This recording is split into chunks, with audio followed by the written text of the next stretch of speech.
உள்ளார வரேன். ஏன்னா அந்த அயோத்தியான்ற பேரே எவ்வளவு புண்ணியம் அப்படின்றத காமிக்கிறதுக்கு அந்த இடத்துல சொல்லும் போது வால்மீகி மகரிஷி சொல்றார், எப்படியாப்பட்ட அயோத்தியா அப்படின்னா ததிதம் வதிஷ்யாமி சர்வம் நிகிலா மாதிதம். இந்த உலகம் முழுக்க பேசப்படக்கூடிய ஒரு பெரிய நகரம் என்னன்னா அயோத்தியா அப்படின்னு இப்ப சொல்லல, அப்ப சொன்னார். 5000 வருஷத்துக்கு முன்னாடி வால்மீகி சொன்னது. ஆனா இன்னைக்கும் உலகம் முழுக்க பேசிட்டு இருக்க ஒரே நகரம் அயோத்தியா. ஏன் அதுக்கு அயோத்தியான்னு பேர் வந்ததுன்னா, கோவிந்தராஜர் சொல்றார் தன்னுடைய பூஷணத்துல, ந யோத்தியம் யுத்தம் கரோதி, எவனாலையும் இந்த ராஜ்யத்தை சண்டை போட்டு வாங்கிட முடியாது, பிடிச்சுக்க முடியாது.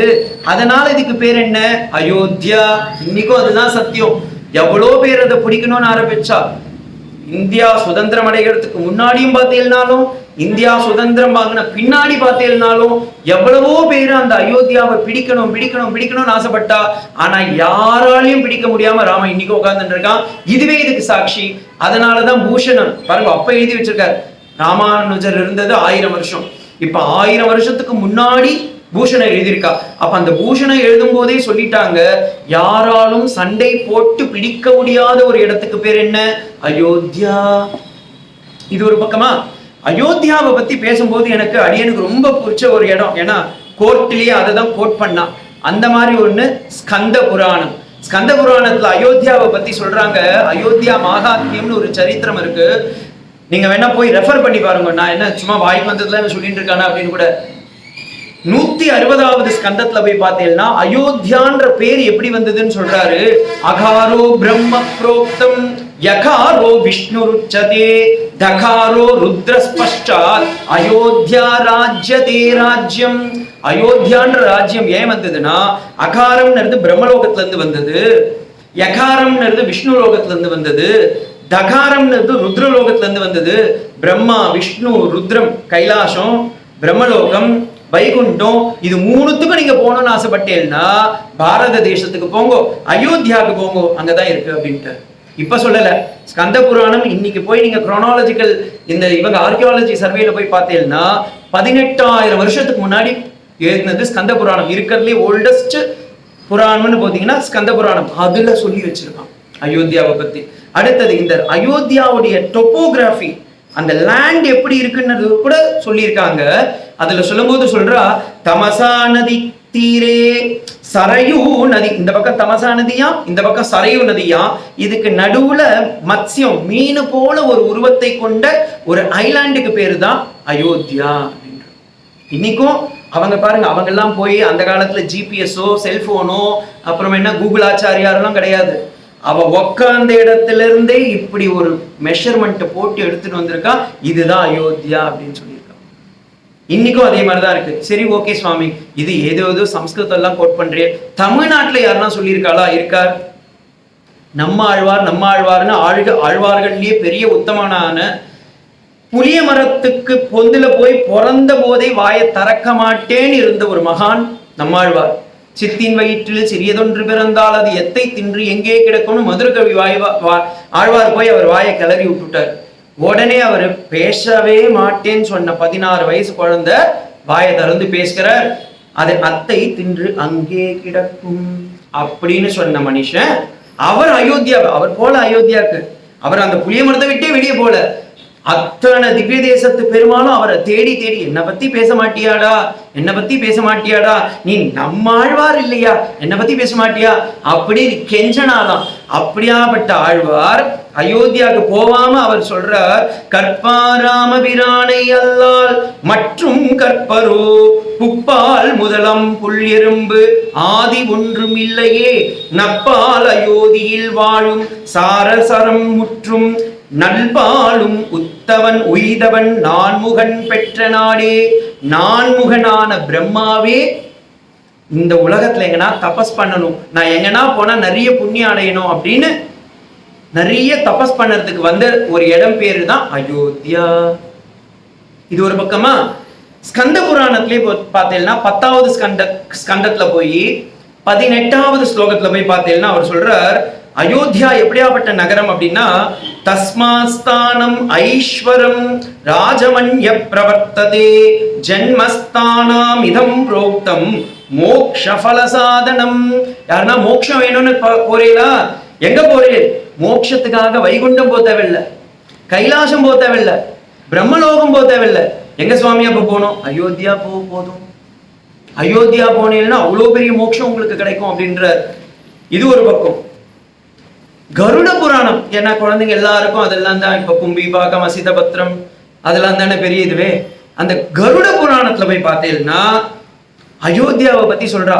எப்படியாப்பட்ட அயோத்தியா இது அப்படின்னும் போது, அயோத்தியா மதுரா மாயா காஷி காஞ்சி அவந்திகா பூரி துவாரவதி சைவ சப்தத்வைவ மோக்ஷதாயகம். இந்த உலகத்துல 7 விதமான இடத்துல நீ போய் பகவான பிரத்யட்சமா அனுபவிக்கலாம்பா. எப்படி நீ என்ன பாக்குறியோ அதே மாதிரி நான் உன்னை கடவுளை காட்டுவேன்னு ஸ்ரீராமகிருஷ்ண பரமஹம்சர் நரேந்திரநாத்துக்கு சொன்னாரோ, அதே போல கருட புராணத்துல பகவான் சொல்றார் கருடன் கிட்ட, உனக்கு உலகத்துல என்னுடைய சன்னிதானத்தை உணரணுமா? போய் பாரு, 7 இடத்துல நான் இருக்கேன் அப்படின்னாரு. உடனே கருடன் கேட்டான், எந்தெந்த இடம் சீக்கிரம் சொல்லுங்க சாமி, நான் நோட் பண்ணிக்கிறேன் அப்படின்னாரு. அயோத்தியா ஃபர்ஸ்ட் இடம், டாப். இந்த ரேட்டிங் போடுவா பாருங்க, டாப் 10 அப்படின்னு. அதுல முதல்ல இருக்கிறது என்ன? அயோத்தியா. அடுத்தது மதுரா. மதுரானா இன்னைக்கு கிருஷ்ணனுடைய லீலா இடம். மாயா. மாயானா ஹரித்வார்னு பேரு, இமாலயத்துக்கு கீழே இருக்கு ஹரித்வார். காஷி வாரணாசி. காஞ்சி நம்ம ஊர் தமிழ்நாட்டில் கூட பேர் லிஸ்ட்ல வந்துருது, காஞ்சிபுரத்துல இருக்கேன் அப்படின்றார். அவந்திகா. பூரி. பூரினா பூரி ஜெகநாத சுவாமி கஷேத்திரம். இந்த 7 இடத்திலையும் பூலோகத்தில் என்னுடைய சன்னிதானத்தை நீ உணர முடியும். நான் அங்கே திடகாத்திரமா நான் உங்களுக்கு மக்களுக்காகவே இருக்கேன் அப்படின்றார். பெருமாளே கருடனுக்கு சொன்னது. இது மட்டும் இல்ல, சரி நம்ம இதிகாச புராணங்கள்லாம் நீங்க சொல்றீங்க சுவாமி, இதெல்லாம் ஒத்துக்கிற மாதிரி ஏன்னா நம்ம ஆளுக்கு தானே இருந்தாங்க அப்படின்னு. தீர்த்தங்கரர்கள்னு இருந்தாங்களா ஜெயினர்கள், அதுல 2வது தீர்த்தங்கர் பேரு ஸ்ரீ அஜிதான தீர்த்தர். 4வது தீர்த்தங்கரருடைய பேரு அபிநாத தீர்த்தர் அப்படின்னு. 5வது தீர்த்தர் பேரு சுமந்திராதித தீர்த்தர்னு பேரு. 14வது தீர்த்தர் பேரு ஆனந்தானந்த தீர்த்தர்னு பேரு. இவங்களுடைய சரித்திரத்தை போய் பார்த்தேன்னா அயோத்தியாவுக்கு போயிருக்கா. அவங்கெல்லாம் அயோத்தியா போயிருக்காங்க, நம்மள விடுங்க, அவங்க போயிருக்காங்க. தீர்த்தங்கரர்கள்லாம் போயிருக்காங்க, ஏன்னா அவங்க போய் அந்த இடத்துல புனிதமாயிருக்கா. அப்படியாப்பட்ட இடம். இது மட்டும் இல்ல, 16,000 ஆண்டுகளுக்கு முன்னாடி நமக்கு ஒரு எவிடன்ஸ் இருக்கு. செங்கல்பட்டுல நீங்க இன்னைக்கும் போய் பார்த்தீங்கன்னா, செங்கல்பட்டு நீங்க பஸ்ல போனாலும் ட்ரெயின்ல போனாலும் முதல்ல சென்னைக்குள்ளார போகும்போது ஒரு பெரிய தண்ணி வரும், ஆபோ ஜலமிதி புரோக்தக அப்படின்னு. அந்த ஏரிக்கு பேரு ஏரிகாத்த ராமர்னு, மதுராந்தகம் ஏரின்னு பேரு. அந்த மதுராந்தகம் ஏரி பக்கத்துல இருக்கிற அந்த ராமருக்கு பேரு வடுவூர் ராமர், ஏரிகாத்த ராமர்னு பேரு. அந்த ஊர்ல இருக்கிற அந்த கல்வெட்டுல ஆர்கியாலஜி டிபார்ட்மெண்ட் இன்னைக்கும் நீங்க கூகுள்ல கூட போய் பார்க்கலாம், நேர்ல கூட போய் பார்த்துக்கலாம். அதுல பிரமாணம் இருக்கு. 16,000 வருஷத்துக்கு முன்னாடி கட்டின அந்த கோவில், அந்த கோவிலுக்குள்ள இருக்கிற கல்வெட்டுல சொல்றாங்க, நாங்க இங்கிருந்து அப்ப 16,000 வருஷத்துக்கு முன்னாடி கற்களை சுமந்து சென்றோம். எங்கத்துக்கு? அயோத்தியாவுக்கு எடுத்துன்னு போயிருக்கோம், கோவில் கட்டணும்னு சொல்லியிருக்காங்க. இது ஆர்கியாலஜி டிபார்ட்மெண்ட் அக்செப்ட் பண்ணிட்டாங்க இன்னைக்கும். அப்ப அப்பயே அயோத்தியான்றது இருந்திருக்குன்றதுக்கு இது ஒரு சாட்சி. அதுக்கு பிரமாணம் என்னன்னா, இன்னைக்கும் வடுவூர் ராமருடைய நவமி வந்தது பாருங்க, ராமநவமி அன்னைக்கு ஹேஸ்டிங் பிரபு அப்படின்றவர் அந்த ராமருக்கு ஒரு பதக்கம் கொடுத்திருக்காரு, அதை போடுவாங்க. அந்த வெள்ளக்காரனே ராமனை அக்செப்ட் பண்ணிட்டாரு. அப்படியாப்பட்ட ஊரு. சரி, நம்மள மட்டும்தான் இப்படியானா, குருநானக் சிங்கிசம்ல கூட பாத்தீங்கன்னா ராமருடைய மகத்துவத்தை தெரிஞ்சிருக்காங்க. கிரந்தசாகி அப்படின்னு அவங்களுடைய அந்த புஸ்தகத்துக்கு பேரு. அதுல பார்த்தேன்னா ராமனை பத்தி மென்ஷன் பண்ணியிருக்கா. 219வது ஸ்லோகத்துல சொல்லும் போது தசம் கிரந்தம் சாகி பிரமாணம் அப்படின்ற ஒரு வார்த்தையை சொல்றார். In this place Rama has ruled அப்படின்னு சீக்கிய மதத்துல ஒத்துக்கிறாங்க.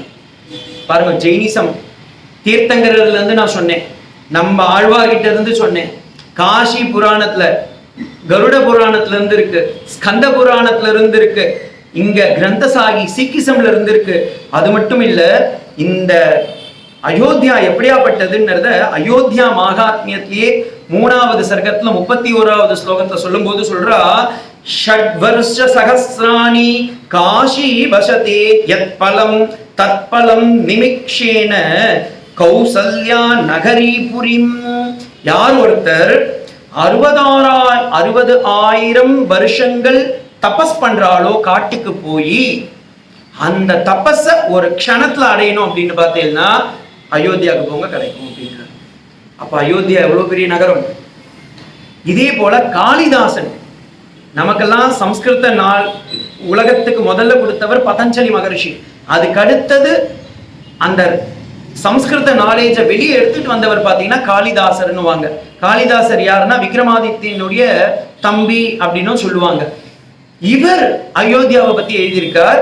அவர் என்ன சொல்றாருன்னா, இந்த அயோத்தியா எப்படியாப்பட்டதுன்னா ஒரு ஃபிளரிஷ்டு நல்ல வளம் நிறைந்த ஒரு நாடு அப்படின்றாரு. ஜலானி யா தீர்த்தானி கடு வத்ஸ்யானி அயோத்தியா மனு ராஜீவதே. அந்த நாட்டுல இருக்கிறவ அத்தனை பேரும் பொக்கிஷத்துல அப்படியே புரண்டாங்களாம். அப்படியாப்பட்ட ராணுவம். நம்ம பின்னாடி வால்மீகி மகரிஷியை பார்க்க போறோம். ஆனா ஏன் இதெல்லாம் நான் பிரமாணமா சொன்னேன்னா, இப்ப வால்மீகி மகரிஷியே நம்ம பார்த்துட்டு இருந்தோம்னு வச்சுக்கோங்களேன், சார் ஒருத்தர் சொல்லதை பத்தி நீங்க நம்பிடலான்ற ஒரு தோன்றல் வரும் பாருங்க. இத்தனை பேர் சொல்லியிருக்கானா, ஓ அப்ப எல்லாரும் சொல்லியிருக்கா, அப்ப நம்ம ஒத்துக்கணும். ஓகேங்களா? அப்படியாப்பட்ட இந்த நகரம். இத வால்மீகி மகரிஷி சொல்லும் போது எப்படி சொல்றாருன்னா, இந்த அயோத்தியா நகரம் எப்படி இருக்கு அப்படின்றத காமிக்கும் போது, கோசலா நாம முதிதம். பாலகாண்டம் 5வது சர்க்கத்துல வால்மீகி மகரிஷி சொல்றார், கோசலா அப்படின்றது கேகேய ராஜா இருந்த நாட்டுக்கு பக்கத்துல. அதாவது இப்ப இருக்கு பாருங்க, ஒவ்வொரு இப்ப தமிழ்நாட்டுக்கு தலைநகரம் என்ன? சென்னை. அதே போல ஒவ்வொரு மாநிலம் அந்த மாநிலத்துக்கு ஒரு தலைநகரம் இருக்கும். அப்ப கேகேஎம் அப்படின்ற நாட்டு கூட இருந்தது கேஷ. அந்த நாட்டுல தலைநகரமா இருக்கிறது என்னன்னா அயோத்தியா. அததான் சொல்றார், கோசலா நாம முதிதம் ஸ்புடிதோ ஜனபதோ மகாத் நிவிஷ்டம் சரயூ தீரே. அந்த சரையூ ஒரு பக்கம் சரையூ இருக்கு, இன்னொரு பக்கம் 2 பக்கத்துக்கு நடுவுல இருக்கிற இடம். பிரபூதம் தனதான்யவான். தனம் செல்வம், தான்யவான் பெரிய செல்வந்தர்கள். பெரிய செல்வந்தர்கள் தங்கத்தோடு இருந்த ஒரு புண்ணியமான ஒரு நகரம் என்னன்னா இந்த அயோத்தியா. இந்த அயோத்தியான்றது எப்படி இருக்கு அப்படின்னா, அயோத்தியா நாம நகரி தத்ர சீத லோக விஸ்ருதா. எப்ப பார்த்தாலும் அந்த இடத்துல பார்த்தீங்கன்னா அப்படியே யாரும் சண்டை போட மாட்டாங்க. ஏன்னா அங்க இருக்க மக்கள் எல்லாருமே பார்த்தீங்கன்னா அப்படியே அவ்வளோ பாரம்பரியமா ஒரு ஃபெட்டர்னிட்டி ஃப்ரெண்ட்ஷிப்போட தான் இருப்பா, நண்பர்களோட தான் இருப்பா. அத்தனை வெளிநாட்டுக்காரங்க வந்திருக்காங்க, உள்நாட்டுக்காரங்களும் அவங்க எல்லாருமே வரவா இருக்காங்க, வந்தாரை வாழ வைப்பாருங்க. அப்படியாப்பட்ட நகரமா இருக்கு. அது யார் உருவாக்குனா அப்படின்னா மனுனா மனவேந்திரிய. சாக்ஷாத் மனு பகவானே இந்த உருவாக்கனா. பிரம்மா இந்த உலகத்தை உருவாக்கும் போது மனு கிட்ட சொன்னாராம், ஏதாவது ஒரு நல்ல நகரத்தை உருவாக்குப்பான்னு. அப்பா அவர் உருவாக்கின நகரம் தான் அயோத்தியா அப்படின்றா. இந்த அயோத்தியா நகரம் எப்படி இருக்கு அப்படின்றத காமிக்கும் போது அவர் சொல்றார் பாருங்க, எப்படி ஒரு டொப்போகிராஃபி. இந்த சினிமா நான் பார்த்தது இல்லை, சும்மா கேட்டதோட சரி சொல்றேன். அப்படியே ஃபர்ஸ்ட் அந்த இடத்த காமிப்பான் பாருங்க, இல்ல டொப்போகிராஃபி பார்த்துட்டு நிலத்தை காமிச்சிட்டு, பூவை காமிச்சிட்டு, மலையை காமிச்சிட்டு, அதுக்கப்புறமா அப்படியே ராஜாங்கத்தை காமிப்பா பாருங்க. அதே மாதிரியே கேமராமேன் மாதிரியே போட்டு கூட்டு போறாரு. ஆயதாச தசச்சத்வைச்ச யோஜனானி மகாபுரே. ஆயதாச்ச தசத த்வே தச. தசம்னா 100, த்வே அப்படின்னா 2. 120 மைல்ஸ் தொலைவுக்கு அவங்க சாம்ராஜ்யம் இருந்துதான். அப்புறமா ரோடெல்லாம் எப்படி இருக்குன்னா ஸ்ரீமதி திரிவித ஸ்ரீராம். 2 பக்கமும் பார்த்தீங்கன்னா மரம்லாம் வச்சிருந்தா. சுவாமி இதெல்லாம் எங்க ஸ்கூல்ல சொல்லியே கொடுக்கலையே. அசோகர் மரம் நட்டாருன்னு சொல்லியிருக்காங்க, இவர் நட்டாருன்னு சொல்லலையே.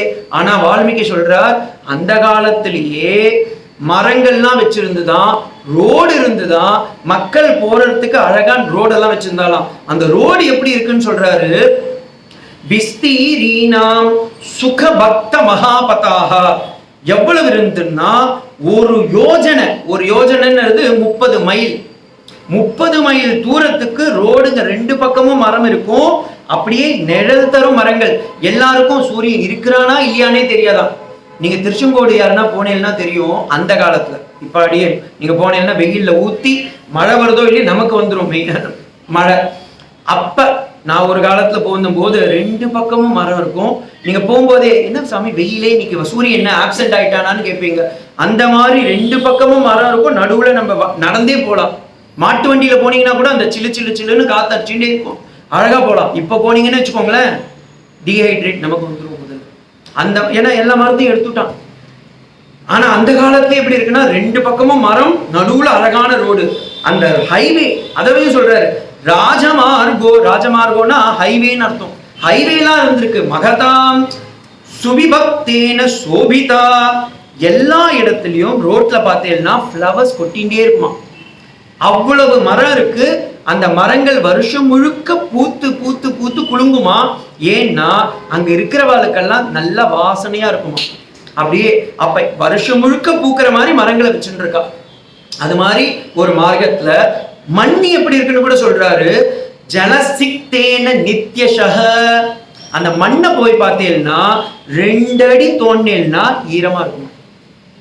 மேல பார்த்தேன்னா ஈரம் இருக்காது, ஆனா அப்படியே நன்னா இருக்கும், நடக்க முடியும், புழுதி பறக்காது. பூஷணர் சொல்றாரு வியாக்கியாத்தார், மண் எப்படி இருக்குன்னா புகை கிளம்ப கூடாது. தூசு கிளம்புச்சுன்னா வெயில் ஜாஸ்தி இருக்குன்னு அர்த்தம். ரொம்ப சத சத சதன்னு இருந்ததுன்னா அந்த இடத்துல மழை பெஞ்சுட்டே இருக்குன்னு அர்த்தம். ஆனா அயோத்தியா போய் பார்த்தேன்னா வெயிலும் ஜாஸ்தி இருக்காது, குளிரும் ஜாஸ்தி இருக்காது, மழையும் ஜாஸ்தி இருக்காது. அதனால 2 அடி தோண்டேன்னா மண்ணு ஈரமா இருக்கும். வெளியே பார்த்தேன்னா அழகா காஞ்சிருக்கும். இதை உடனே ஒரு அன்பர் இப்பதான் ஒரு எனக்கு ரொம்ப பரிச்சயமான ஒருத்தவர், அவங்க கணவன் மனைவி குழந்தைங்க எல்லாரும் அயோத்தியா போயிட்டு வந்தா. நம்ம அடியனுக்கு இன்னும் போன பாக்கியம் கிடைக்கல. உடனே நான் கேட்டேன், போயிட்டு வந்தேலே அங்க எங்கன்னா தோண்டி பார்த்தீங்களா? 2 அடிக்கு. சுவாமி அந்த இடம் நல்லா குளிருது, 10 மணிக்கு மேல அழகா வெயில் வருது, சரையும் நதிக்கரை அவ்வளோ அழகா இருக்கு, இன்னைக்கும் அது மாரி இருக்கு அப்படின்னா. நான் சொன்னேன், எங்க 5000 வருஷத்துக்கு முன்னாடி அவர் எழுதி வச்சது இன்னைக்கும் அப்படியே இருக்குன்னா நான் கண்டிப்பா போய் பார்க்கணும்னு. ஏன்னா இந்த லைனுக்கு பூஷணம் அவ்வளோ அழகா வியாக்கியானம் சொல்றாரு. மண்ணை தோண்டினா ஈரம் இருக்கும், அதே நேரத்துல குளிர்ச்சியாவும் இருக்கும், அதே நேரத்துல வெயில் ரொம்ப சுட்டெரிக்காது. ஏன்? நிறைய மரம் வச்சிருந்தா அதனால அப்படி இருந்ததுப்பா அப்படின்ற.